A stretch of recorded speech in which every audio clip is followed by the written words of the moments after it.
Dis my voorreg om nou met François Rousseau van Mooi Gesig Estates gesels. Welkom François. Baie dankie Cornelis, voorreg om hier te wees.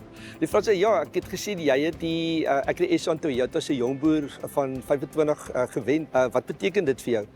Ja, dis my ongelooflike voorreg en ek moet sê met die blootstelling wat ek gekry het die laaste paar maande, die een ding wat ek vir my persoonlik daar uitvat en wat vir my uitstaan is die positiwiteit rondom landbou. Ja. Dit is my ongelooflik lekker om 'n bietjie my wêreld te kon verbreed in die landbousektor, maar daarmee saam te kon sien wat die privaat sektor inploeg in landbou in ons land, besighede wat betrokke is, wat opgelyn is om landbou te ondersteun.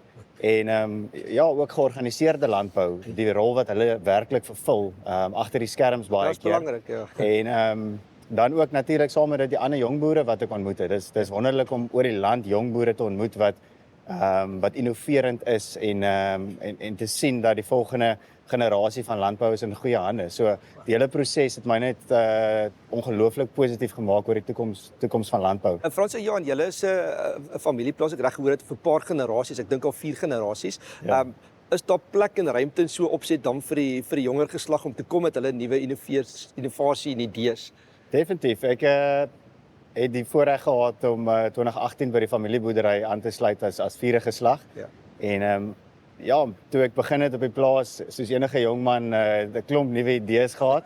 Vinnig my kop 'n paar keer gestamp, maar ek het die geleentheid gekry om foute te maak. Ja, Dink sal ek jy leer, ja. wat baie belangrik is en dit is hoe jy leer. So het jy vinnig besef dat daar is 'n rede hoekom daar tradisie is. En dit is vir 4 geslagte boer ons net met tafeldrywe, met geen ander vrugsoort of kommoditeit nie. So daar is bestuurstyle en redes hoekom sekere goed op 'n sekere manier gedoen word wat oorgedra word.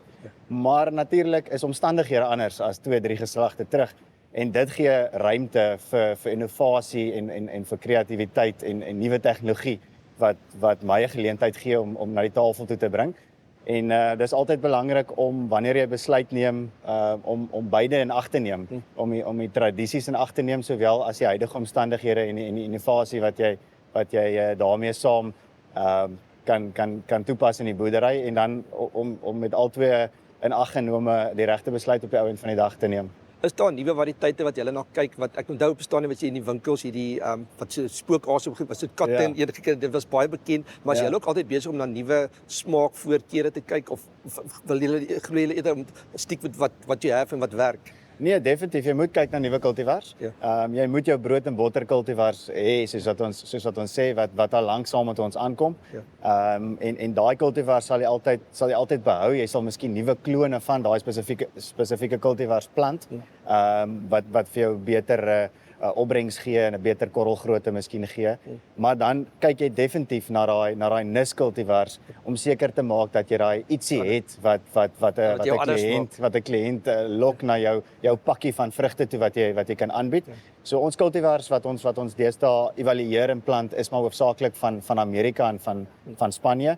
So ons besoek dit gereeld en evalueer dit ook self op die plaas en dis belangrik om naby aan daai manne te bly om seker te maak dat jy op hoogte bly van die nuutste kultivars. Maar dit is ook gevaarlik om altyd die voortou te neem met hierdie kultivars. Ja. So evaluasie van nuwe drywe kultivars bly maar die belangrikste. Ja, ons weet nou almal praat oor AI of kunsmatige intelligensie op plaasvlak en boerdery. Baie ons dink landbou is ver agter met tegnologie, maar dis definitief nie waar nie. Maar julle kyk seker ook al redelik na tegnologie en begin dit seker al in julle boerderypraktyke toepas. Nee, verseker, tegnologie speel 'n baie belangrike rol in ons besigheid. Ons kan nie mekaniseer nie, so ons gebruik tegnologie om produktiwiteit te verbeter en ook effektiwiteit. Ja. En dan as 'n mens praat oor volhoubaarheid, speel tegnologie 'n baie groot rol om seker te maak dat ons volhoubaar boer. En sommer net om natuurlik geskiedig as jy het nou daai titel gewen en weet dit baie geluk, maar ek seker jy het ergens 'n goeie wenk vir iemand wat dit kyk en sê hy wil hom nou graag eendag soos jy wees om ook so 'n titel wen.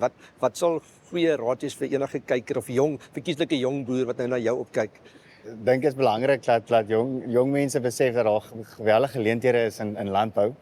Dat jy nie hoef betrokke te raak net as 'n boer nie wat in sy vrugteboord of tussen sy vee is nie, maar daar is soveel ander geleenthede in landbou.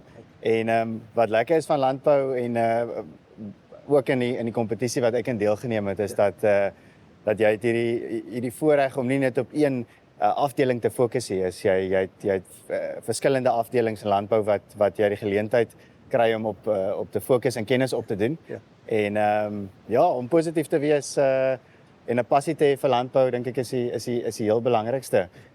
Dis aansteeklik om ander jong mense te ontmoet wat 'n geweldige passie het vir landbou in ons land. En daai gesegde broer maak 'n plan is nie sonder rede in Suid-Afrika gebore. Ons kan planne maak. Dit kom as hierdie tipe wenke wil soek. Maar Frans, ek wens dit baie meer tyd gehad. Verskriklik dankie dat jy was vandag, dat jy so ruimhartig julle drome en planne gedeel het. Ek glo jy's 'n voorbeeld vir baie en ons gaan mekaar nog baie sien. Nee, dankie vir die voorreg dat julle my gehad het.